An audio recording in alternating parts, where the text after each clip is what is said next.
unidade, de harmonia. Bom dia a todos.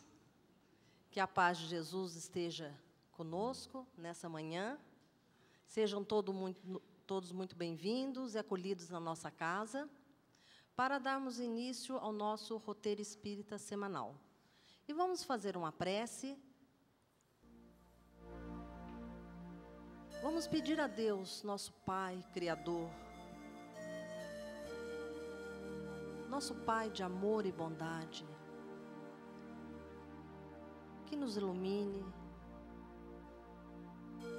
que nos ajude na compreensão das mensagens e ensinamentos que chegam com tanto amor, através de companheiros dedicados que aqui vêm, para transmitir não apenas conhecimento, mas o carinho, o acolhimento e nos mostrar a possibilidade de caminhos que devemos seguir para que cada vez mais estejamos alinhados aos ensinamentos de nosso Mestre Jesus.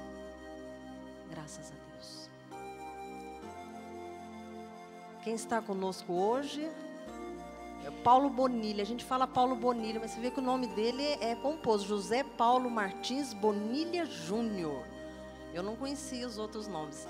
É um grande companheiro aqui da casa, dedicado. Infelizmente, o ano passado ele não pôde estar conosco, mas esse ano nós já pegamos ele logo no início do ano. Ele vai nos falar o tema sobre religião. Com a palavra, Paulo. Muito bom dia. Muito obrigado pelo convite. É sempre uma honra estar aqui.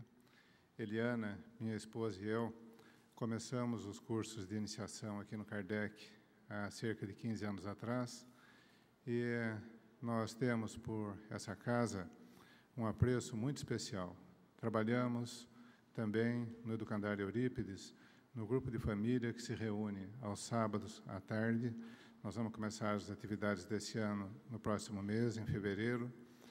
E nós nos sentimos muito felizes de podermos participar de uma atividade tão importante quanto a divulgação da doutrina espírita, a doutrina de fé raciocinada, doutrina que nos orienta sobre a melhor maneira de nós enfrentarmos as dificuldades que são tão frequentes e tão grandes nos dias de hoje.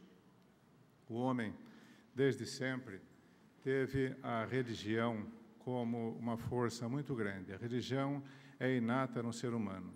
Os antropólogos estudiosos dizem que a humanidade começou a avançar quando se constituiu como família, núcleo familiar, e quando definiu as suas formas de pensamento religioso.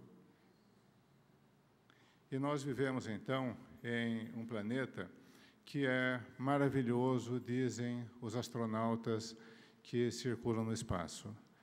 É um dos 9 planetas que circulam em torno do Sol e é visto das altitudes como uma esfera azul brilhante.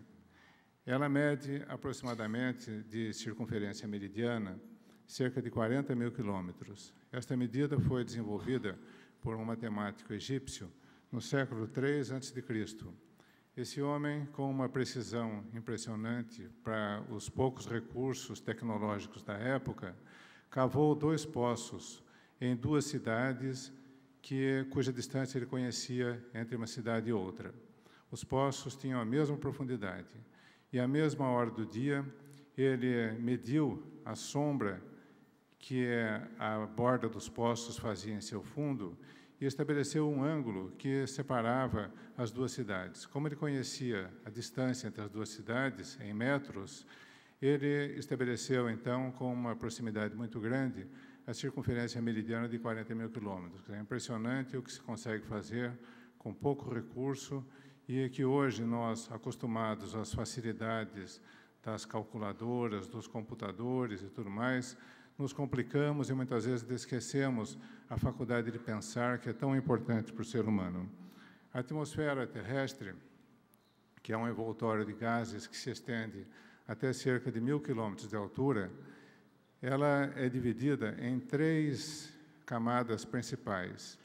E na camada mais baixa, que é a troposfera, onde acontecem, então, as trocas gasosas, os movimentos de ar que possibilitam as chuvas, e essa camada é composta aproximadamente de 79% de oxigênio, de nitrogênio, desculpem, 21% de oxigênio e poucos por cento, 0, qualquer coisa por cento de vapor d'água e outros gases. O nitrogênio tem origem vulcânica. Essa origem vem dos primórdios do desenvolvimento do planeta Terra. E o oxigênio que possibilita a vida vem da fotossíntese, que é feita num ramo verde qualquer, em qualquer lugar. Então, a criação divina, a bondade divina se manifesta e cria uma condição de habitabilidade aqui no plano terreno, para que nós, espíritos, venhamos até ela como encarnados e possamos ter a grande experiência da encarnação. Os movimentos principais da Terra são o de rotação. Todos nós aqui estamos girando agora, nesse momento, a uma velocidade de 1.600 km por hora. Com certeza, essa velocidade é maior do que qualquer avião que esteja sobrevoando o nosso planeta, que voam aproximadamente 1.000 km por hora, que é a velocidade de cruzeiro de um avião. E nós aqui rodamos a 1.600 km por hora, roda conosco toda a atmosfera, e nós nos sentimos absolutamente estáticos, como se tudo não se movesse, mas nos movemos a uma velocidade fantástica. O movimento de translação que a Terra faz, então, em torno do Sol, e que dura aproximadamente 365 dias e 6 horas, ocorre a uma velocidade ainda maior, e nós, então, imaginamos a grandiosidade do planeta Terra e o detalhamento das providências que são necessárias para que nós aqui possamos viver. O animal consegue se adaptar às circunstâncias materiais que o mundo lhe oferece. Então, a formiga, o tatu, o castor, eles se adaptam e constroem diques, constroem formigueiros, constroem cupins, onde eles vivem e sobrevivem. Então, o animal adapta tanto a sua própria estrutura, o seu corpo, quanto adapta ao meio. E o homem, que é também um animal, mas um animal racional, um animal que se distingue da irracionalidade porque sabe pensar, o homem que adquiriu a capacidade de pensar, ele se adapta também às condições do meio e, por isso, se desenvolve. O instinto animal, que nós sabemos é uma força muito grande, faz com que a abelha silvestre, que em determinada manhã de sua vida ouve uma voz que se agrada aos seus ouvidos. Vai, chegou a hora, caça uma aranha, e ela sai. Vai atrás da aranha, pica, imobiliza e arrasta para o seu ninho. Ali, põe seus ovos e morre. Tempos depois, nascem as larvas pequenas que irão se alimentar da carne da aranha que a abelha mobilizou. E essas larvas irão também se desenvolver e, passados os meses, já abelhas adultas, ouvirão também aos seus ouvidos: vai, chegou a hora. Essas abelhas, sem que tivessem mãe para ensiná-los, professores para orientá-los em como se comportar perante as dificuldades da vida, conhecem porque têm uma programação fechada dentro de si, que é a inteligência suprema que lhes faculta a condição de sobrevivência e de multiplicação. Então, meus amigos, a providência divina que cuida do movimento da Terra, que cuida da relação da Terra com os outros astros e que cuida também das humildes larvas de abelha, ela cuida de nós também. É nisso que nós temos que acreditar, que a providência divina sabe suprir as necessidades de toda a criação.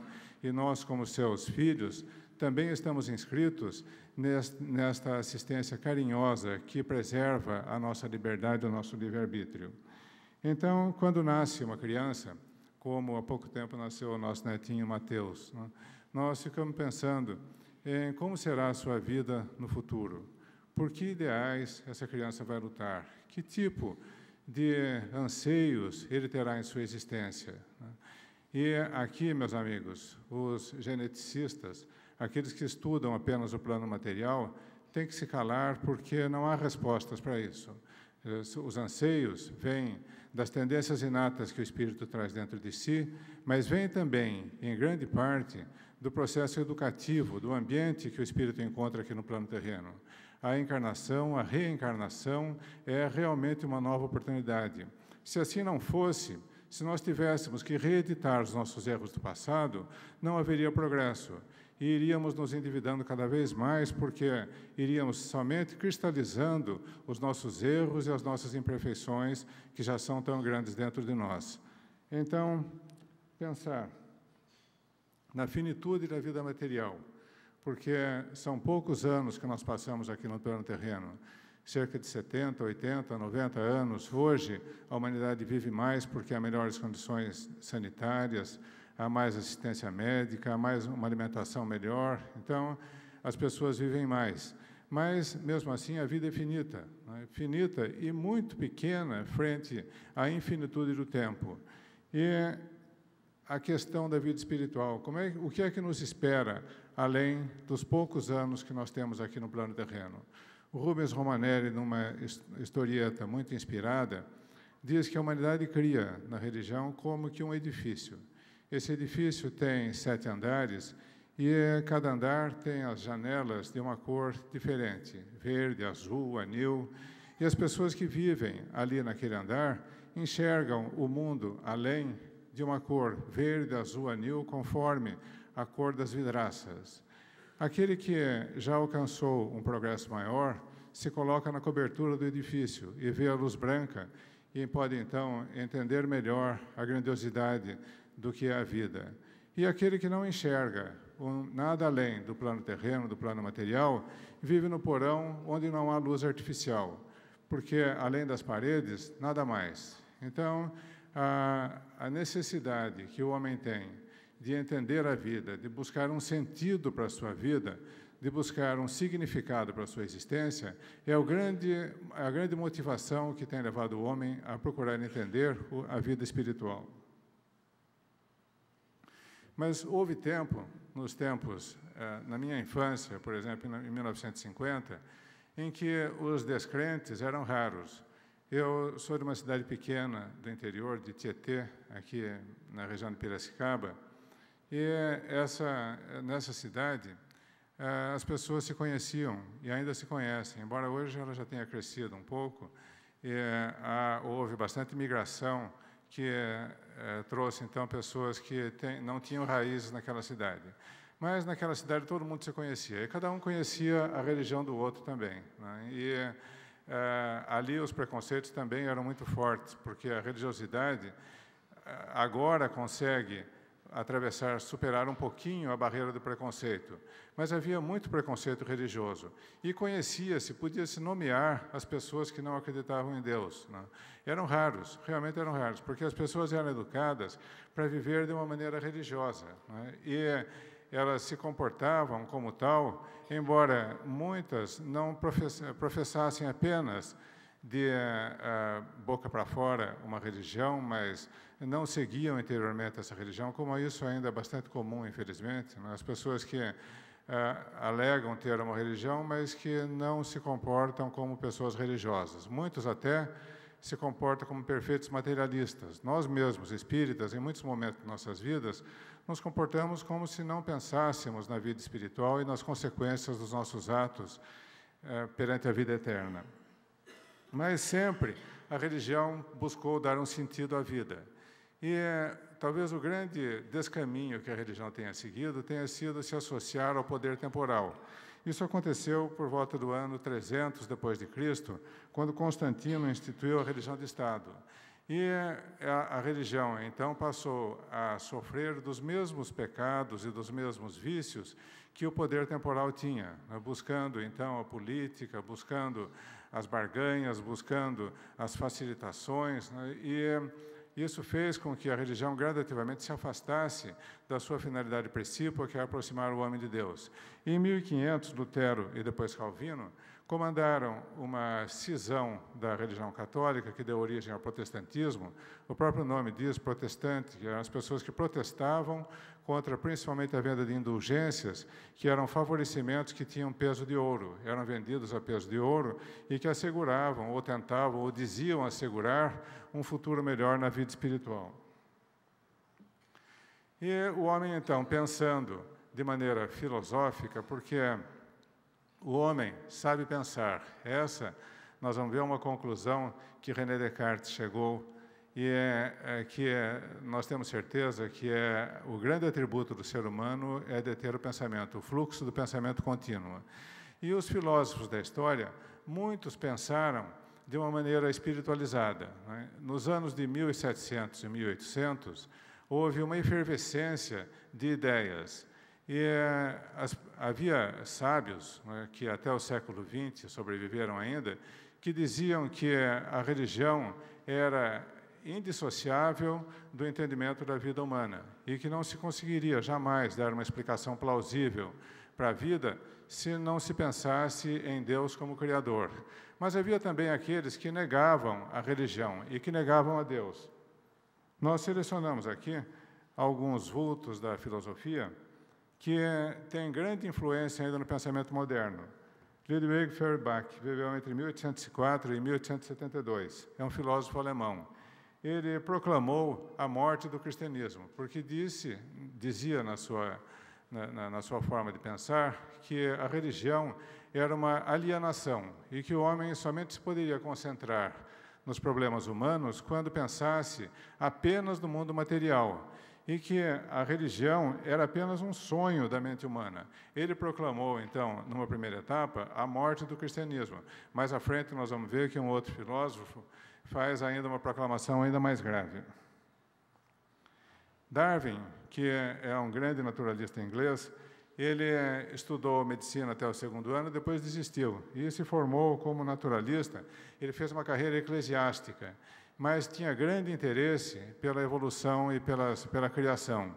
Ele fez uma viagem quando se formou, que foi de 1831 a 1836, no veleiro Beagle, e ele conheceu, então, em diversos pontos da Terra, o que nós chamamos hoje de biodiversidade, né? Então, a variação, as diversas manifestações de vida. E estabeleceu uma teoria, uma hipótese, que deu origem à sua obra monumental, que foi chamada de A Origem das Espécies. Ele dizia, nas ideias principais, que havia uma competição interespecífica, quer dizer, dentro de uma mesma espécie, competiam machos e fêmeas, e sobreviviam os mais aptos. Esse é o processo de seleção natural, em que a sobrevivência era somente permitida àqueles que, não os mais fortes, mas os mais adaptados, aqueles que conseguissem se adaptar mais às condições ambientais. Ele também negava a ideia de Deus. Ele também dizia que a evolução, e daí essa dicotomia que nós ainda vemos as pessoas se dividirem entre um entendimento da vida criacionista ou evolucionista. Nós, espíritas, conciliamos as duas formas de entender a vida, porque sabemos que Deus nos criou, mas que nós evoluímos não segundo o que Darwin criou, e sim segundo o que Darwin entendeu. Ainda é de Darwin a leitura mais aproximada e a mais aceita nos dias de hoje como a forma de evolução das espécies. Émile Durkheim, que viveu entre 1858 a 1917, é um sociólogo francês que fez um pensamento envolvente. Vejam a maneira como ele entendia a religião. Ele dizia que era inata no ser humano e que não existia religião falsa. Até aí, parece que há um apoio à religiosidade e à espiritualidade. Mas, em seguida, que a vivência mística era igual à vivência social e que o autoconhecimento era igual ao conhecimento de Deus. Portanto, não existe Deus, só o homem e a sociedade humana. Então, concentrando somente no plano terreno e ignorando totalmente toda a inteligência que governa os destinos da humanidade e da criação, e a inteligência que criou os planetas, o espaço sideral, a relação entre essas massas e energias, ignorando totalmente e dizendo, então, que o homem devia se concentrar somente em si mesmo, que ele somente iria alcançar progresso quando esquecesse qualquer ideia de Deus como ser não material e se concentrasse apenas nos seus problemas materiais, nos problemas físicos. René Descartes, que viveu entre 1596 e 1650, um filósofo e matemático francês que admitia numa linha de pensamento muito parecida com a que Kardec propôs depois. O corpo como princípio material, a alma como princípio espiritual e Deus como princípio fundamental. Ele acreditava na razão humana, mas não acreditava e não aceitava as fantasias que a religião de então propugnava, pregava. E ele, então, Descartes foi o marco divisor de águas entre o pensamento científico e o pensamento religioso. A partir de Descartes, a religião se tornou totalmente ateia. Ela deixou de acreditar em Deus e passou a não aceitar Deus nos seus raciocínios metodológicos. Ainda outro dia eu li numa página do Correio Popular uma cientista que dizia que, isso era a manchete no Correio, que Deus não entra nos laboratórios, né? E, de fato, o pensamento científico é materialista e todo o raciocínio científico não cogita da hipótese da existência de uma força superior. O homem, realmente, ainda se comporta como aquele ser que não aceita nada daquilo que ele não possa tocar, nada daquilo que ele não possa provar, que ele não possa entender, o homem se nega a acreditar. E, infelizmente, ainda é assim o pensamento científico. Mas Descartes não aceitava, então, aquela fé cega, a fé que era irracional. E ele propunha, então, a associação da razão com a fé racional, né? E estabeleceu como método de pensamento a dúvida, e duvidava de tudo.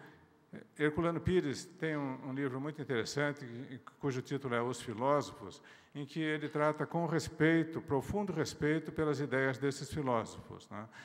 O pensamento do filósofo sempre é isento de preconceito. Então, mesmo os preconceitos que eu tenho e que eu não consigo dissociar da minha maneira de pensar, na obra de Herculano Pires, eu vi que ele procura e neutraliza realmente os preconceitos.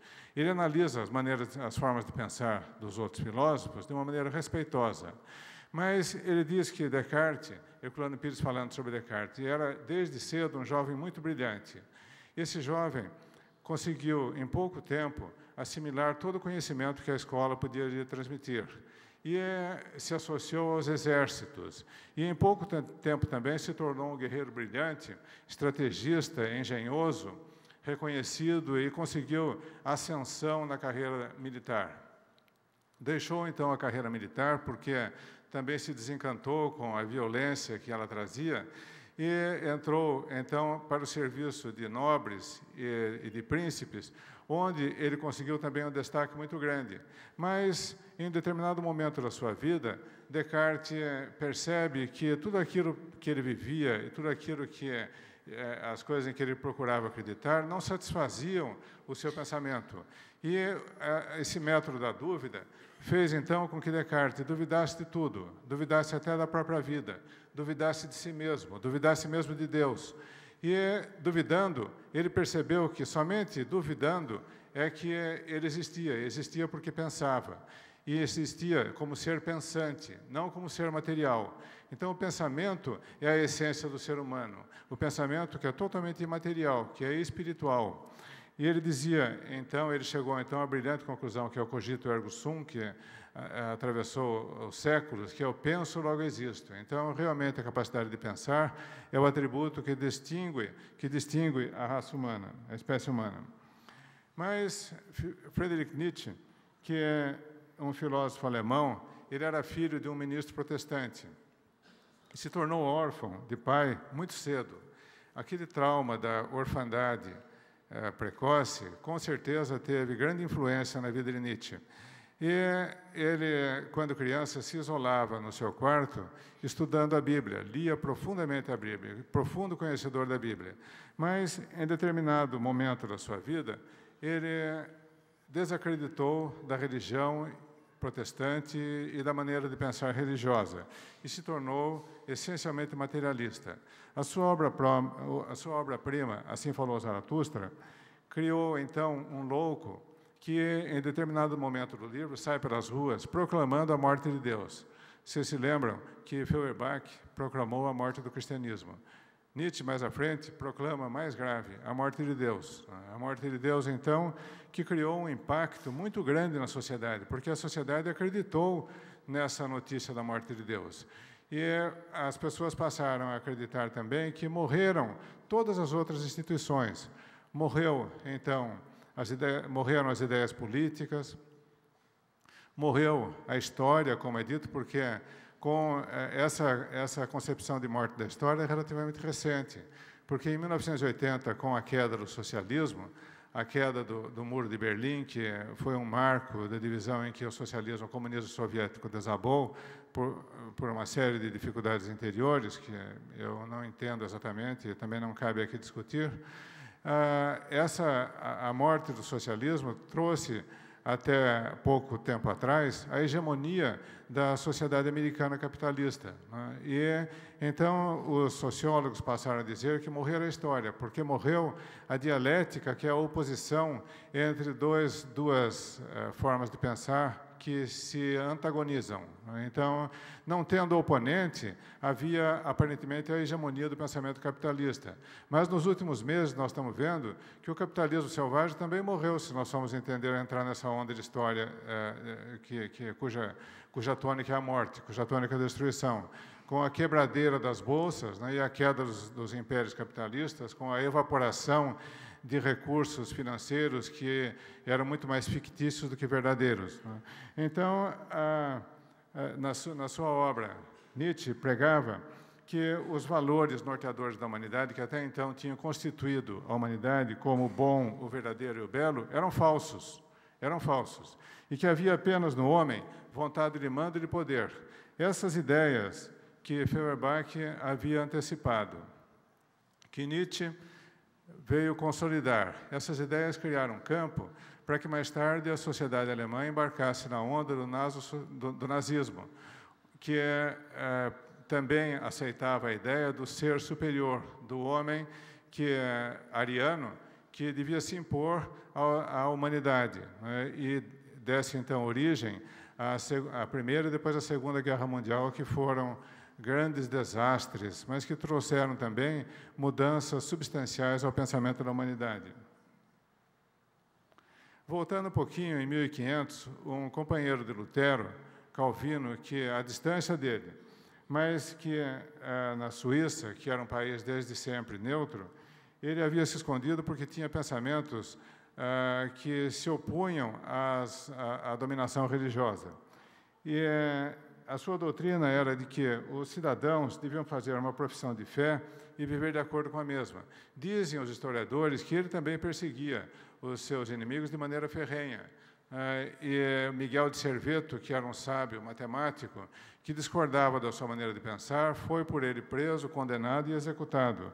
Mas Calvino veio propor, vamos entender por que nós estamos trazendo a ideia de Calvino agora, veio propor a ideia da justificação pela fé, e que Deus, segundo Calvino, escolhia os seus eleitos e premiava os seus eleitos com a prosperidade material.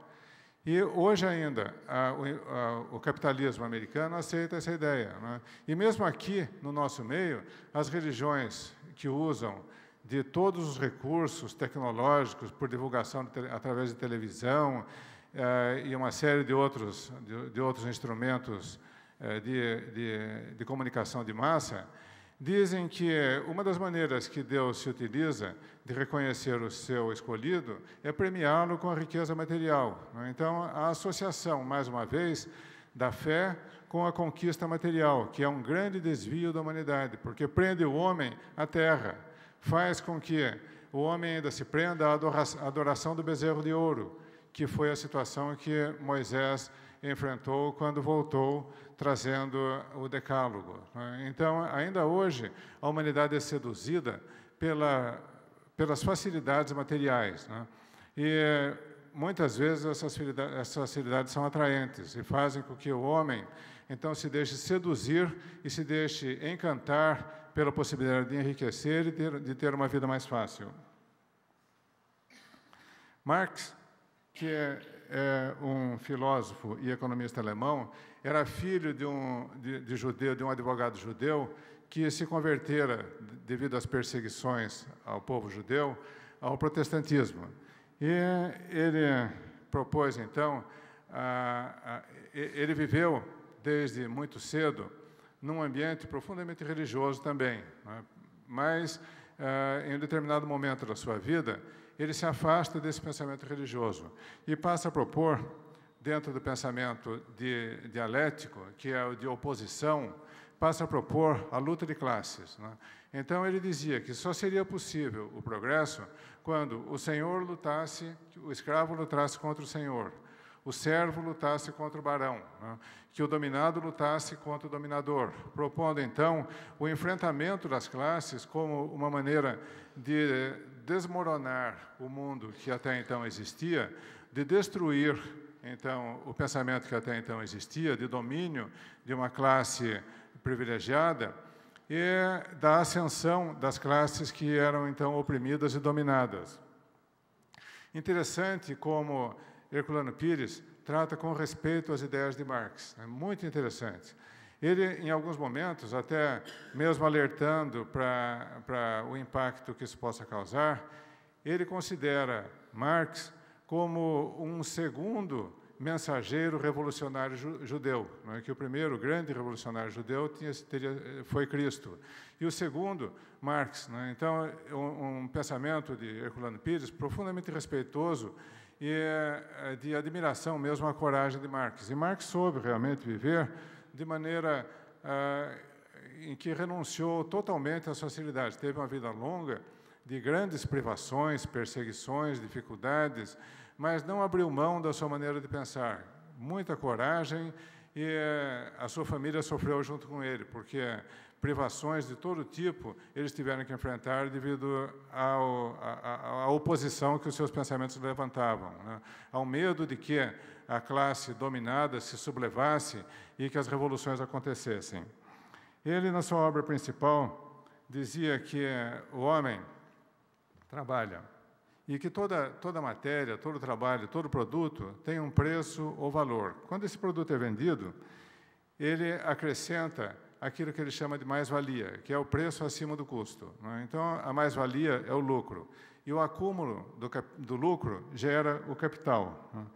Mas, na sua concepção materialista, ele dizia uma frase que ficou célebre, que o sofrimento religioso é, ao mesmo tempo, a expressão de um sofrimento real e protesto contra um sofrimento real. A religião é o ópio do povo. A religião é nada mais que o sol ilusório que gira em torno do homem.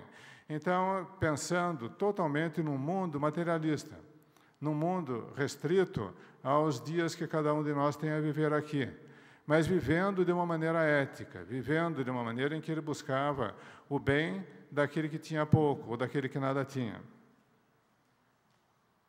David Hume, um outro pensador importante, que deu base aos pensamentos, a maneira de pensar que a sociedade ocidental ainda tem, dizia, vejam a forma como ele entendia os pensamentos e as ideias, né? Todo conhecimento provém das percepções das experiências. A combinação das impressões geram as ideias. Noções como a relação causa e efeito, que para nós espíritas são tão importantes, né, são indemonstráveis. Claro, considerando somente o plano material, a vida única, de fato são indemonstráveis. Não há eu espiritual. A moralidade e a religião são apenas resultados de costumes e hábitos. Então, esses homens que foram inteligências notáveis, grandes pensadores, né, homens que se debruçaram sobre a existência humana e procuraram entendê-la, eles negaram a grande força que é Deus, né? E, na visão deles, Deus, para Feuerbach, um nada. Para Nietzsche, uma invenção humana. Para Freud, uma alienação. Para Marx, uma ilusão. Declarada a morte de Deus e a filosofia do nada, chamada nihilismo.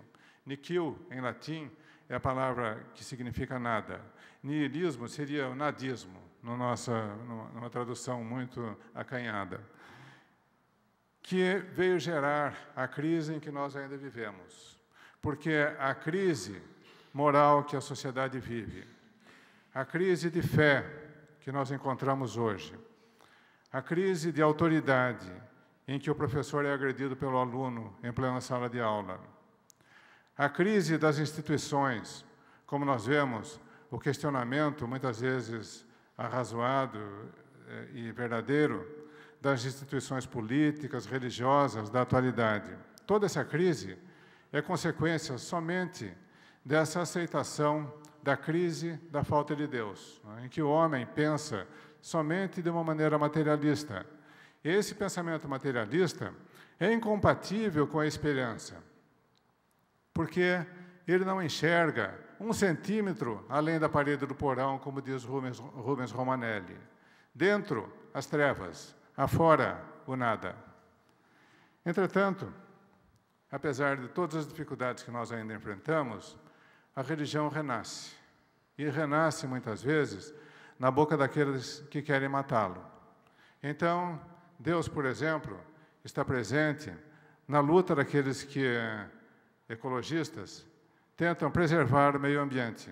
Diz Dora Encontre que, quando nós pensamos que a Terra é o lar, é a casa que abriga a humanidade, nós estamos a caminho de pensar que a humanidade também pode ser encarada como irmã. São os familiares que vivem dentro da casa que é a Terra. Então, já é um sinal de progresso. É Deus renascendo. Deus renasce também no pensamento daqueles que lutam pelos direitos humanos, que, de fato, todos os homens são iguais. Em essência, todos nós somos iguais. Os títulos, os nomes, as posses materiais não serão nossa propriedade quando nós deixarmos o corpo terreno aqui. O nosso próprio corpo não é nossa propriedade, porque será devolvido à natureza e irá se misturar à matéria orgânica do solo. E Deus renasce,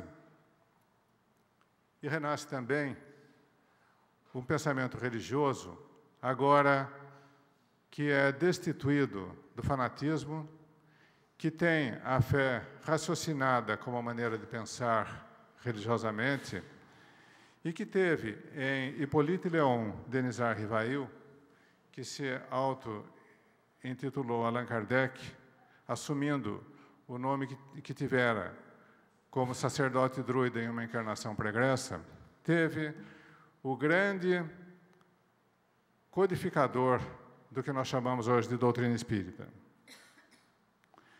No pensamento espírita, a origem do homem é Deus. Deus é o Criador. Deus é a origem e Deus é o nosso destino. É o destino que nós chegaremos através do aperfeiçoamento contínuo, que é o destino onde nós vamos encontrar a felicidade sem mácula, a felicidade sem vícios. E a questão do destino é também necessária que, dentro do mundo relativo onde nós vivemos, que nós entendamos, porque o destino é, em grande parte, uma soma de circunstâncias que vem de outras existências, que no nosso pensamento reencarnacionista, nós aceitamos que, quando nós viemos para essa vida, nós trouxemos as linhas gerais daquilo que vai ser a nossa vida aqui no plano terreno. Mas aqui nós temos livre-arbítrio. Esse livre-arbítrio nos permite modificar aquilo que seria o nosso destino.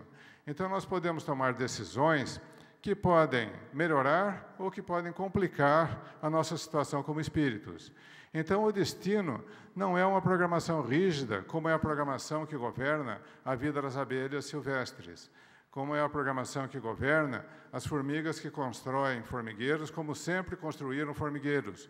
O homem, a cada geração, o homem, a cada fase da sua vida, o homem, a cada dia de sua vida, a cada momento, muda de maneira de pensar, e essa mudança significa progresso, porque a estagnação, estar sempre do mesmo jeito, significa negar e não aproveitar as oportunidades de progresso. E, nesse exercício de livre-arbítrio, o homem pode se desviar da rota, porque, quando ele não sabe exatamente para onde ele tem que ir, é fácil ele se perder. Diz Montaigne que é perigoso não saber para onde ir. E aí nós vemos, então, as pessoas que têm boas intenções, que têm boas ideias, que programam sua vida de uma maneira produtiva, adequada, mas que se perdem muitas vezes, principalmente nos seus pontos fracos: vaidade, prepotência, orgulho, egoísmo, que muitas vezes fazem com que os missionários e os homens que teriam grandes missões, grandes trabalhos a realizar aqui para a humanidade, se confundam e se percam. E há também o perigo de nós nos deixarmos arrastar, atrair pelo falso profetismo. Kardec nos alerta contra a figura do falso profeta. Ele diz que onde há autoritarismo, onde há personalismo, porque onde as pessoas tentam impor a sua figura humana, sua figura de pessoa, as ideias, né? Como nós vemos, por exemplo, governantes que fazem lavagem cerebral do seu povo, com fotografias em todo canto, com citações da sua maneira de pensar, da sua figura, de maneira massificante, né? Fazendo com que as pessoas acreditem que ele é um predestinado. Nós devemos encará-lo como falso profeta. Então, todo aquele que tenta se impor e tenta impor a sua figura, as ideias, é falso profeta. E nós mesmos, muitas vezes, somos falsos profetas, porque quando nos comportamos em casa, ou na vida profissional, ou na vida social, enganando aqueles que convivem conosco, ou pretendendo ser aquilo que não somos, né, e fazer aquilo que não somos capazes, nós estamos sendo falsos profetas. Aqueles que normatizam em excesso, que criam barreiras e criam regras para tudo, né, que tiram, muitas vezes, a naturalidade das expressões da alma humana, porque normatizam e bloqueiam, né, que enquadram de maneira limitante e muitas vezes fazem com que talentos se percam. E também uma outra característica do falso profeta, que é o calculismo. É aquele que espera obter lucro em tudo aquilo em que ele participa, né? Então, cuidado com o falso profeta. Não somente o falso profeta que está à sua frente hoje, mas o falso profeta que está dentro de nós sempre, né? Porque nós também temos muito daquilo que Kardec aponta aqui. E o que é o Espiritismo? Por que conhecê-lo? Por que buscar uma prática segura do Espiritismo? Quando nós viemos aqui para essa casa, 15 anos atrás, Eliana e eu somos de famílias espíritas. E nós trazíamos de nossas infâncias e da nossa vida familiar noções do Espiritismo. Mas tínhamos pouco conhecimento sistemático da doutrina espírita, porque quando nós tentamos conhecer uma doutrina, é necessário um estudo programado e sistemático, que nós conheçamos as bases dessa doutrina, dessa forma de pensar a vida. Porque somente aí é que nós vamos entendê-la e somente entendendo a doutrina é que nós podemos praticá-la adequadamente. E essa prática, que é difícil, porque não se resume às paredes de uma instituição. Quer dizer, a nossa prática espírita não fica fechada às poucas horas semanais que nós passamos dentro do centro.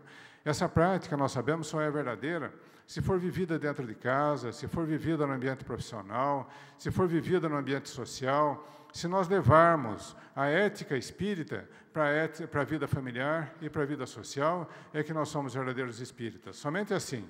Então, dá para entender a dificuldade de ser um verdadeiro espírita. Mas, se nós não conhecermos o espiritismo, a doutrina espírita, de uma maneira razoável, nós não temos condição de nos dizermos espíritas, né?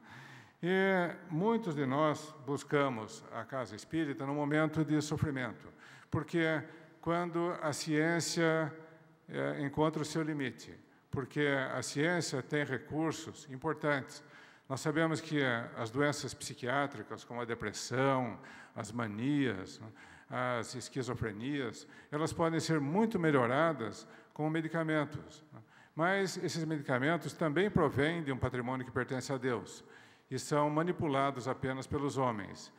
E esses medicamentos são limitados.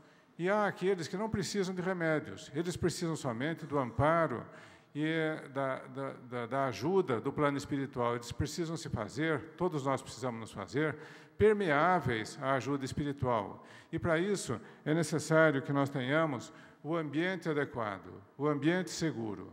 O ambiente seguro que nós vamos tentar reproduzir nas nossas casas depois. Quer dizer, a vivência espírita do centro, que o centro nos dá, as reflexões, os horários de estudo, a prática religiosa, a prática mediúnica, bem orientada dentro de uma casa espírita segura e bem direcionada, vai nos ajudar a levarmos esses conceitos para a nossa vida e a reproduzirmos pequenos núcleos de fé espírita nos lugares onde nós estivermos. Alguns vêm em busca da compreensão da vida. Isso é muito comum nos momentos de sofrimento, né? Principalmente, como médico, eu assisto muitas vezes pessoas que perderam filhos, né? Esse, eu acho que é o grande teste para a alma humana aqui na Terra, a perda de um filho. E são momentos de sofrimento extremo, em que tudo parece perder sentido. E esse sofrimento, eu tenho observado, ele é minimamente consolado, minimamente atenuado, quando nós dizemos às pessoas que o nosso sofrimento aqui vai fazer sofrer aquele que passou para o plano espiritual, que a nossa lágrima aqui cai como gota de fogo sobre aquele que está tentando se reerguer no plano espiritual. Então, essa argumentação faz com que as pessoas que têm o amor como a força principal dentro de si, superem o seu sofrimento interior e momentaneamente consigam um reequilíbrio.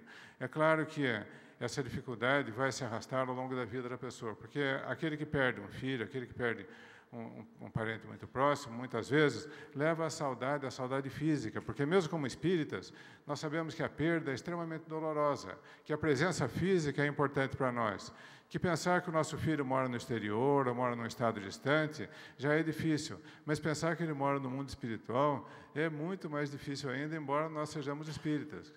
O nosso pensamento ainda é centrado no plano material.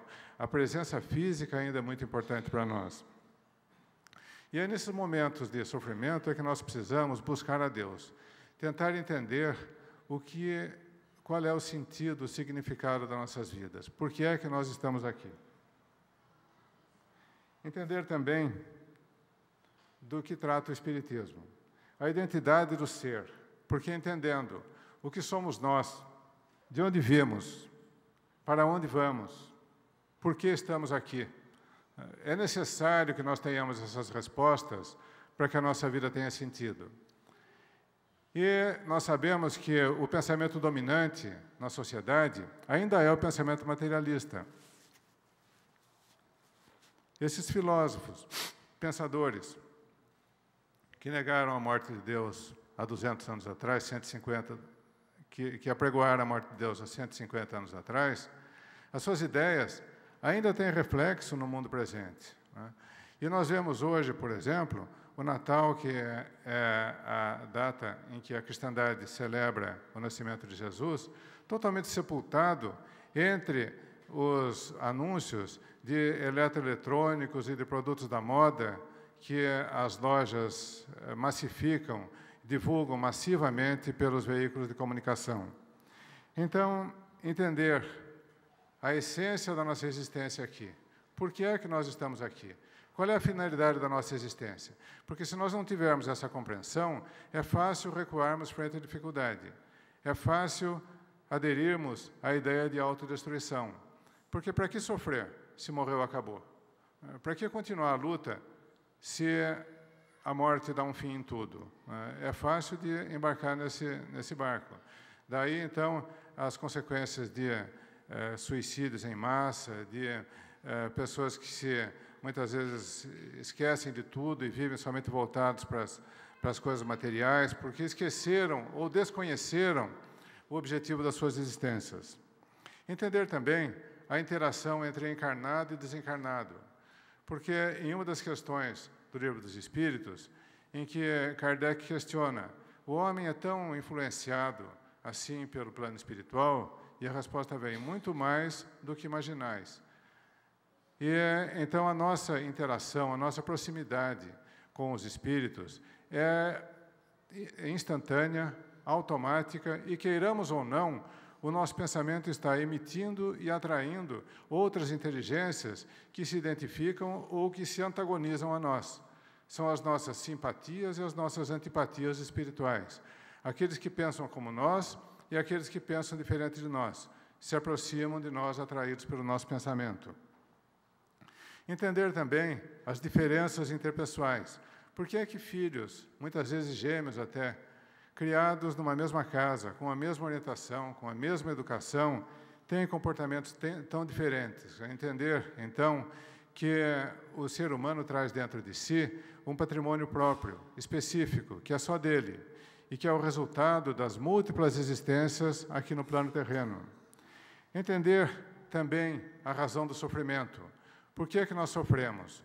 Nós sofremos como consequência dos nossos atos.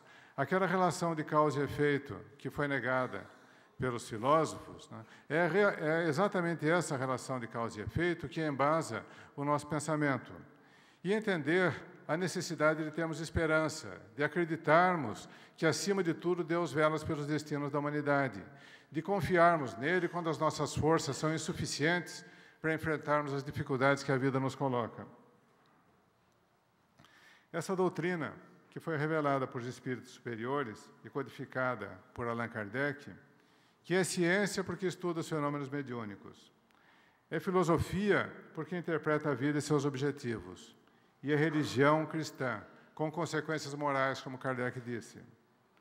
E entendendo também a diferença entre a doutrina e o movimento, porque o movimento é aquilo que nós somos capazes de fazer com a doutrina, né? É a nossa maneira de pensar, ainda carregada de preconceito e de conceitos errôneos, que muitas vezes distorce aquilo que a doutrina propõe. Como tudo, as religiões são imperfeitas aqui no plano terreno, porque são feitas são praticadas por seres imperfeitos que somos nós. Mas a religião espírita, o espiritismo, aceita a evolução como a linha mestra da sua continuidade. E vai progredir sempre através do estudo e da prática segura. E cada vez se depurar dos vícios que o nosso pensamento ainda contaminado, muitas vezes faz com que o movimento espírita tenha. E qual é a diferença da religião espírita com as religiões tradicionais? Ela não tem hierarquia sacerdotal. Todos nós nos reconhecemos como iguais. Iguais uns perante os outros, iguais perante a vida, iguais perante Deus. Nós sabemos que as situações que nós temos aqui no plano terreno são transitórias, momentâneas, e apenas adequadas às nossas necessidades. Essa doutrina, que não tem cerimônias e que não tem sacramento, que não é sectária nem exclusivista, porque não teria uma compreensão adequada que Deus reservasse apenas aos espíritas, que são poucos milhões de pessoas, frente aos bilhões que não são espíritas, nem mesmo cristãos, frente aos bilhões que professam outras maneiras de pensar religiosa. Não teria cabimento acreditar que Deus privilegiasse apenas essa casta. Todas as religiões caíram nesse engano, nesse engodo. É necessário que nós estejamos atentos para não cair também, porque Deus atende tanto ao ateu quanto ao fervoroso. E muitas vezes o ateu está mais próximo de Deus, como nós vimos, do que o fervoroso, o preconceituoso que bate no peito e que vira as costas ao sofrimento do outro. E quais são os princípios básicos dessa doutrina? A existência de Deus como origem, a questão número 1 do Livro dos Espíritos, inteligência primária, inteligência suprema, causa primária de todas as coisas. A existência e imortalidade do espírito. A evolução como a maneira de nos aproximarmos de Deus. A reencarnação como a chave mestra, como a pedra angular. Como Jesus disse, a pedra angular, aquela que equilibra as outras, porque nas construções antigas de alvenaria não existia argamassa. As pedras eram justapostas e equilibradas, e cabia à pedra do topo distribuir as forças da abóbada de maneira que ela não desabasse. Era chamada de pedra angular. Essa pedra angular, que nós espíritas entendemos que Jesus se referiu a ela como sendo a reencarnação, porque somente a reencarnação nos dá a condição de entender um Deus justo e misericordioso, um Deus que trata seus filhos de maneira semelhante, de maneira igualitária, de maneira oferecendo as mesmas oportunidades para os seus filhos, embora as situações de grande contrastes que nós vejamos aqui na Terra. Através da reencarnação é que nós entendemos que aquele que foi senhor volta como servo, aquele que foi proprietário volta como escravo, porque a única maneira de entender o direito do outro e a necessidade do respeito e do amor ao próximo é vivendo a situação que o outro vive, é nos colocando no lugar do outro, é que nós sentimos a sua dor. E nos colocarmos em palavras é fácil, mas a dificuldade nos é trazida pela reencarnação. Ela nos coloca exatamente no lugar em que nós precisamos estar para que nós tenhamos o melhor proveito da existência. A justiça divina, que é misericordiosa, a justiça divina que não é implacável, a justiça divina que coloca acima a misericórdia. Diz Emmanuel, numa das suas frases maravilhosas, que no momento em que nós formos alcançados para que se cumpra a pena lavrada por nós mesmos, se nós formos encontrados a serviço do bem e do próximo, manda a misericórdia divina que a pena seja reduzida, adiada, ou mesmo suspensa. Aí a esperança. É a serviço do bem que nós podemos reduzir, adiar, ou mesmo suspender as penas que nós lavramos contra nós mesmos. As penas que fazem parte da lei divina. É a justiça divina que nos alcança, mas lavrada por nós mesmos. Mas a misericórdia divina se sobrepõe, permitindo ao homem que ele troque, como diz Emmanuel também numa das suas figuras de linguagem inspiradas, a lágrima pelo suor. É trabalhando em benefício do outro que nós podemos nos poupar de mais sofrimento.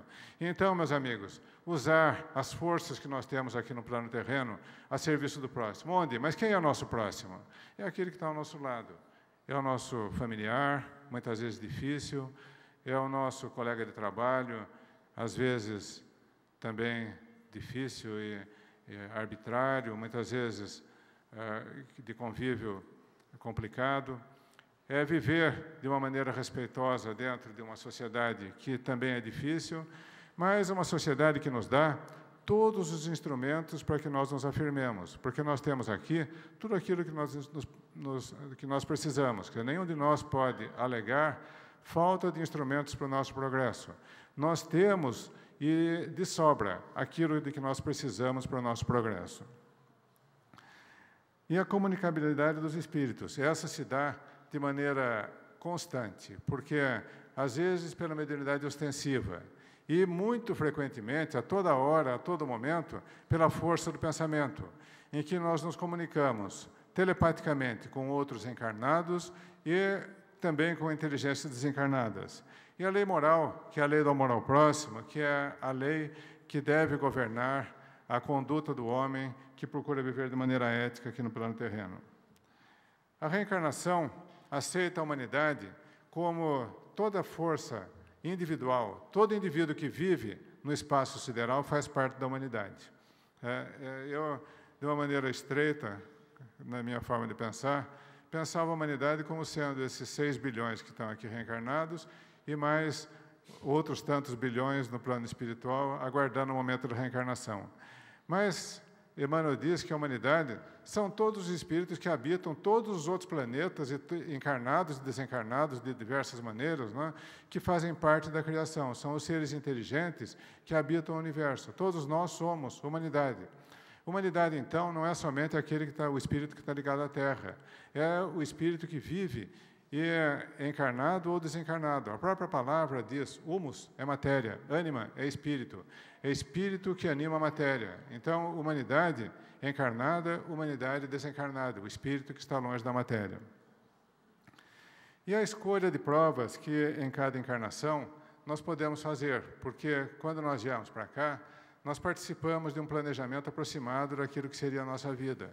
Aqui, nós procuramos cumpri-la mais ou menos, né? E é necessário que nós tenhamos esclarecimento da finalidade da nossa vida, que a nossa vida, que nós entendamos o sentido da nossa existência para viver de uma maneira digna. Meus amigos, frente ao pensamento materialista que hoje a humanidade entronizou, frente ao consumismo que hoje, infelizmente, toma conta das famílias e das casas, frente às grandes dificuldades que nós encontramos dentro da nossa casa, porque as famílias reduziram de tamanho, mas aumentaram as incompatibilidades dentro da família. Se acirraram os ânimos, porque diminuíram os elementos mediadores que poderiam fazer a aproximação dos espíritos. Havendo menos filhos, fica mais fácil dos cônjuges se desentenderem. E as famílias menores, então, exacerbam muitas vezes as idiosincrasias e as antipatias. Então, nesse mundo difícil em que nós vivemos, é necessário que o homem se volte para Deus, que ele se religue a Deus, e daí o sentido da palavra religião.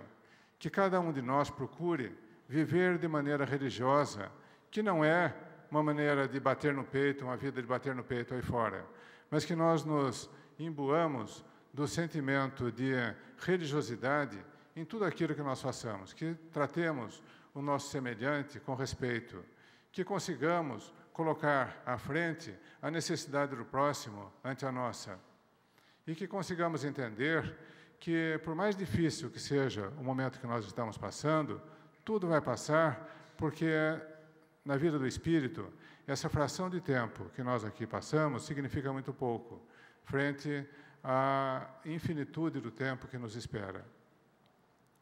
Eu, mais uma vez, agradeço a oportunidade de estar aqui.